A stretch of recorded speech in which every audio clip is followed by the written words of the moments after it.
The Awakening. Deep beneath the Antarctic ice, Dr. Elena Santos stood motionless before the impossible. The excavation chamber, carved through 3 kilometers of ancient ice, housed something that shouldn't exist. A perfectly preserved spacecraft of clearly artificial origin. Its metallic surface, untarnished by millennia of imprisonment, seemed to absorb the harsh work lights rather than reflect them. Initial carbon dating puts it at roughly 50,000 years old. Her colleague Dr. Wei Chen announced, his voice barely containing his excitement. But the technology. Elena, this is beyond anything we've ever seen. The discovery had been accidental. A routine geological survey had detected an anomalous mass deep within the ice sheet. What started as a scientific curiosity had quickly evolved into the most classified operation on Earth, with military personnel from a dozen nations converging on the site within days of the first scans.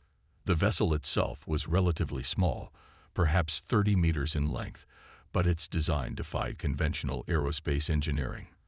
There were no visible seams, no apparent propulsion systems, and most strikingly, no damage despite its age and imprisonment in ice. Colonel Sarah Hayes, the military liaison assigned to the project, approached the 2 scientists. The internal scanning team is ready. We're going in. The next 48 hours changed everything humanity thought it knew about its place in the universe. The ship's database, though partially corrupted, contained star charts spanning the galaxy. More importantly, it held technical specifications for technology centuries beyond Earth's current capabilities. Quantum drives, gravity manipulation, and energy weapons that could reduce cities to ash. But it was the ship's final log entry that sent shockwaves through the world's leadership. Earth wasn't just another planet. It was a sanctuary, deliberately hidden and protected by an ancient species fleeing from something they called the hegemony, a vast empire of conquered worlds ruled by beings who saw themselves as divine right rulers of the galaxy. The message was clear. Humanity had been preserved for a purpose. Now, with the hegemony's automated survey ships increasingly frequenting the solar system, that purpose was becoming clear. Earth needed to prepare, not just to defend itself, but to challenge the very foundation of galactic order. Within weeks, the Phoenix Protocol was established, a global initiative hiding behind countless shell organizations and false fronts. While the world's governments maintained a carefully crafted image of technological stagnation and political division, beneath the surface, humanity united with singular purpose. Research facilities were constructed in the most remote locations on Earth and throughout the solar system. The brightest minds were quietly recruited, their public lives continuing through elaborate deceptions while they worked to unlock the secrets of the ancient vessel. Dr. Santos found herself at the heart of it all, leading the reverse engineering efforts. The quantum mechanics they employed, she explained to Colonel Hayes during one late-night session. It's like they found a way to hack the universe itself. Their drive system doesn't just bend space-time, it rewrites local physics temporarily. The implications were staggering. If humanity could master these technologies, they wouldn't just be able to defend themselves. They could challenge the hegemony's dominion over the galaxy. But time was running out. The latest intelligence suggested the hegemony was preparing for a more thorough survey of Earth's system, one that might pierce the careful veil of technological poverty humanity had maintained. 10 years into the Phoenix Protocol, the first breakthrough came. In a hidden facility beneath the Mariana Trench, Dr. Santos' team successfully activated a replica of the ancient ship's quantum core. The test lasted only seconds, but it proved the technology could be reproduced. Colonel Hayes, now General Hayes, watched the test results with grim satisfaction. How long until we can begin full-scale production? 5 years for the first vessel, Santos replied. But once we have the production facilities established, we can cut that time significantly. Hayes nodded, her mind already racing with tactical possibilities. They think we're primitive, barely able to reach our own moon. That assumption will be their downfall. As the Phoenix Protocol entered its final phases, Humanity's first true warship took shape in a hidden construction facility on Mars' far side. The vessel, christened HFY Reckoning, represented everything humanity had learned from the ancient craft, enhanced by human innovation and determination. The hegemony's next survey was due in 3 years.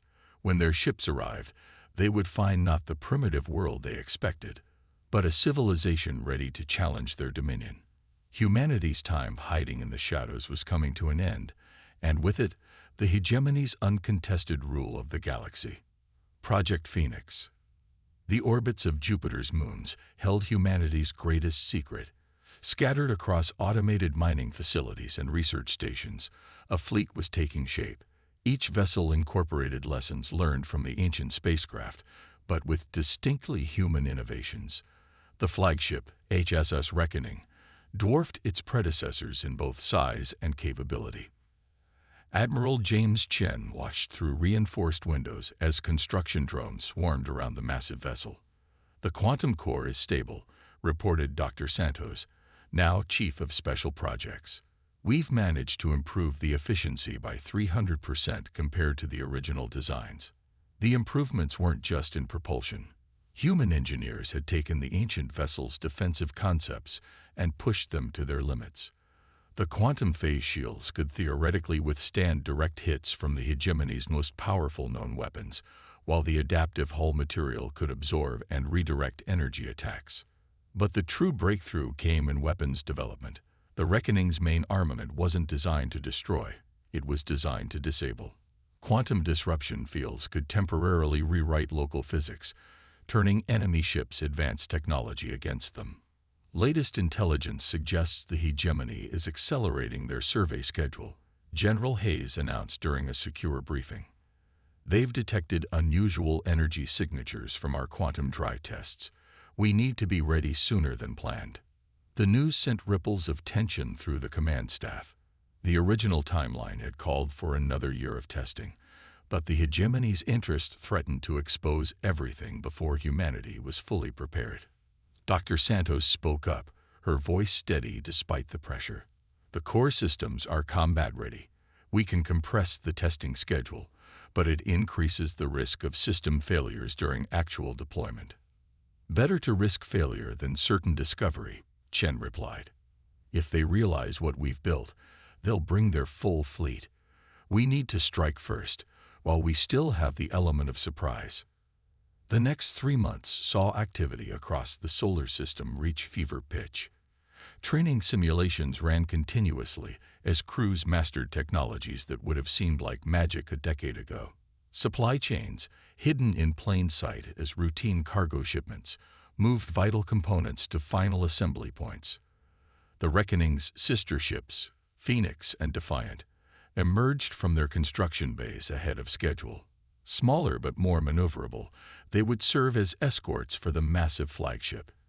Together, they represented humanity's first true battle group. Admiral Chen stood on the Reckoning's bridge, surveying his command center.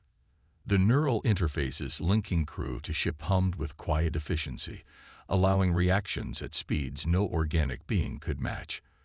"All stations report ready," his XO announced. "The hegemony survey fleet has entered the Kuiper Belt," General Hayes reported from Earth Command. 5 vessels, standard patrol configuration. "They're maintaining their usual search pattern." Chen nodded grimly. "Then it's time. Humanity has hidden long enough." He opened a channel to all 3 ships. "This is Admiral Chen. For generations, the hegemony has ruled through fear and technological superiority. They believe they've seen everything humanity has to offer. Today, we prove them wrong." The quantum drives spun up, creating microscopic tears in reality itself. In the space of a breath, 3 ships that should not exist slipped through those tears, emerging light hours away in perfect attack formation. The hegemony survey fleet never saw them coming. The first sign of humanity's presence was the cascade of quantum disruption fields that turned their own technology into so much dead metal. As emergency signals raced toward distant hegemony space, humanity's first warships secured their initial victory. But this was just the beginning. The real war would start when the hegemony realized one of their primitive subject races had not only mastered advanced technology, but had improved upon it. Humanity had revealed itself, and there would be no turning back. First strike. High Chancellor Vextol of the hegemony received the distress signal with disbelief. The survey fleet's final transmission showed impossible readings, weapons that defied physics, ships that appeared from nowhere, and energy signatures that shouldn't exist. Most disturbing was their origin. Earth, a primitive world deemed centuries away from achieving interstellar travel. The response was immediate. The hegemony dispatched its 7th Fleet, 50 warships strong, to crush this uprising before it could spread. They expected to find a handful of stolen or reverse-engineered vessels. What they encountered changed the course of galactic history. Admiral Chen watched the hegemony fleet emerge from hyperspace, their crystalline ships arranged in traditional combat formation. "They're still using standard tactics," he noted. "They haven't adapted to our capabilities yet." The human fleet had grown. 15 vessels now, each incorporating improvements based on their first engagement. The Reckoning led the formation, its quantum core humming with barely contained power. "Multiple targeting locks," reported Lieutenant Sarah Khan from Tactical. "They're charging weapon systems." Chen allowed himself a small smile. Execute Operation Shatterpoint. The battle that followed would be studied for centuries. Human ships phased through reality itself, appearing inside the hegemony formation. Quantum disruption fields cascaded through enemy vessels, turning their most powerful weapons into useless metal. Advanced shields meant to deflect energy weapons proved worthless against attacks that rewrote local physics. But the true surprise came when human vessels began targeting specific systems, not to destroy, but to rescue. Teleportation beams, refined from the ancient ship's technology, extracted thousands of enslaved beings from hegemony vessels. Species from across the galaxy, forced to serve as living computers and maintenance crews, found themselves suddenly freed. The hegemony's response was predictable. They attempted to remotely detonate their ships rather than risk capture. But human quantum technicians had already isolated and neutralized those systems. In less than an hour, the mighty 7th Fleet was reduced to drifting hulks. "Broadcast on all frequencies," Chen ordered. "To all slave species aboard hegemony vessels, you are now free. Earth offers you sanctuary and the opportunity for revenge against your former masters." The response was overwhelming. Thousands of beings, representing dozens of species, accepted the offer. Each brought with them intimate knowledge of hegemony systems and strategies. More importantly, they brought stories of other subjugated worlds waiting for liberation. Dr. Santos worked tirelessly with the refugees, learning of technologies the hegemony had kept hidden. "They've been selectively revealing advancements," she reported to Earth Command, "keeping certain species dependent on them for crucial technologies. But with our quantum systems, we can bypass those limitations entirely." The liberated beings told of a hegemony built on layers of lies and oppression. Species were kept isolated, taught that they alone had been granted limited technology by their benevolent masters. The truth, that the hegemony had stolen most of their advanced technology from ancient ruins, similar to the one found on Earth, shattered centuries of carefully constructed propaganda. Word spread quickly through hidden channels across the galaxy. Humanity hadn't just defeated a hegemony fleet. They had exposed the fundamental lies underlying their empire.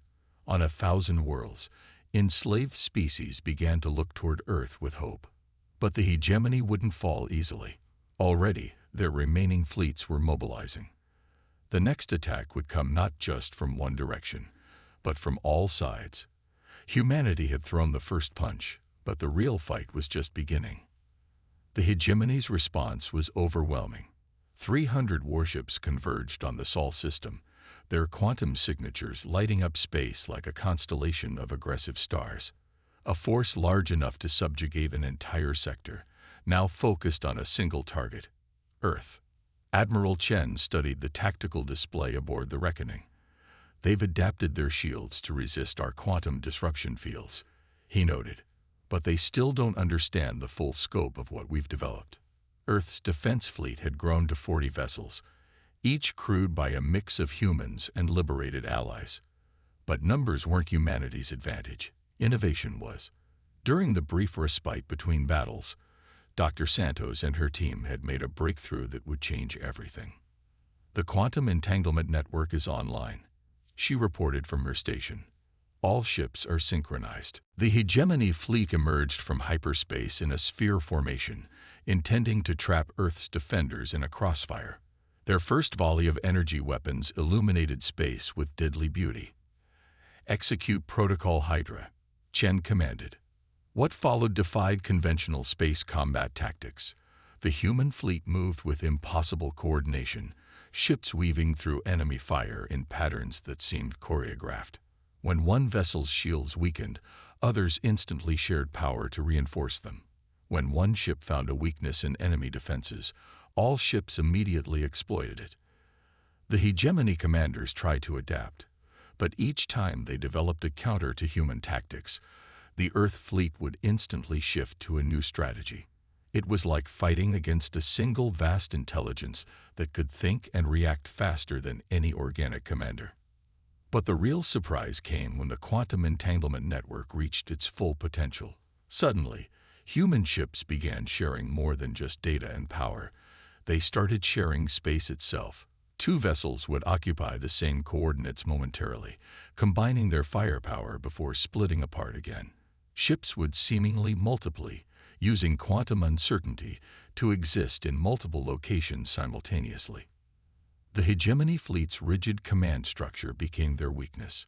Each ship waited for orders from their commanders, who waited for instructions from their superiors.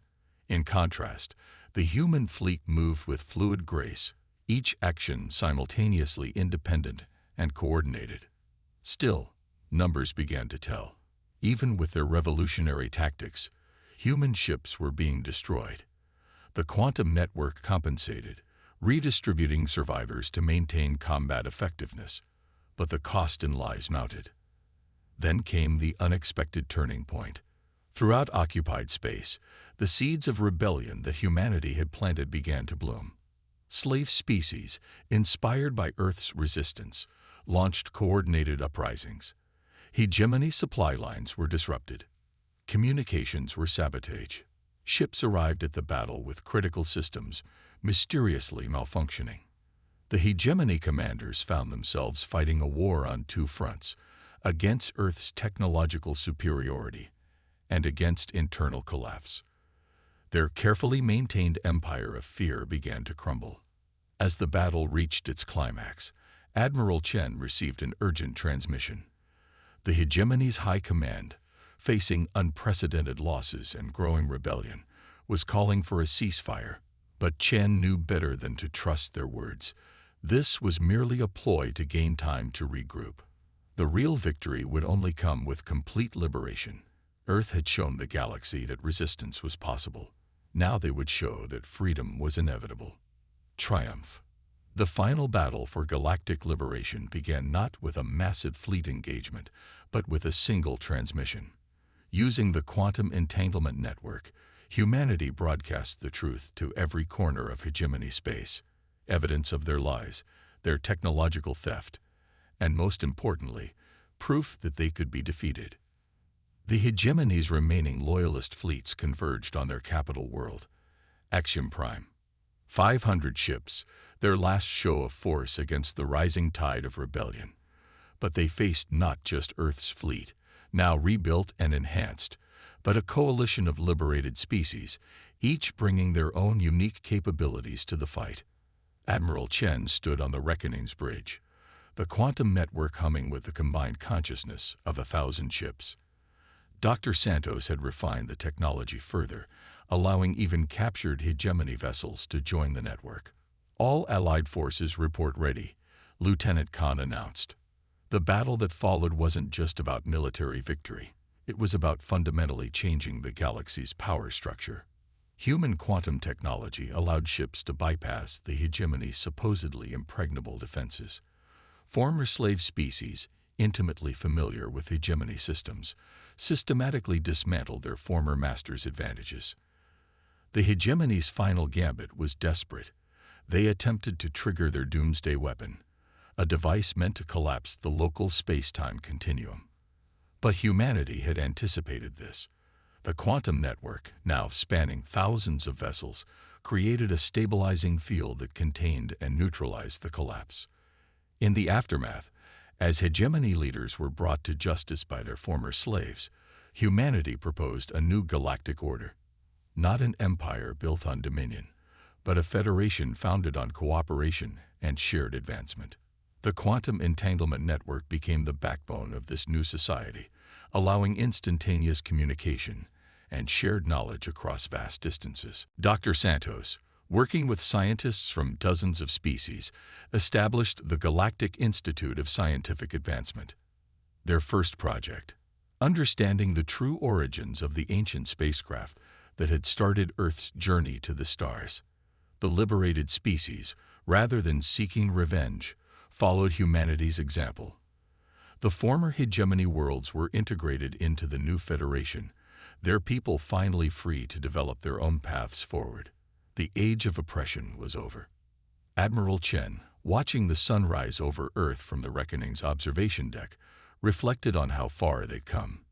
Humanity had not just survived, they had fundamentally changed the galaxy's destiny. The ancient species that had hidden them away would have been proud. The quantum network hummed with activity as ships of all species moved freely through former hegemony space. Each vessel carried the same message. Freedom wasn't just possible. It was the natural state of all sentient beings. And humanity, once dismissed as primitive, had proven to be its greatest champion. The age of the hegemony was over. The age of cooperation had begun. And throughout the galaxy, species looked to Earth not as conquerors, but as the ones who had shown them a better way forward. The future was no longer about dominion, but about what all species could achieve together. The end.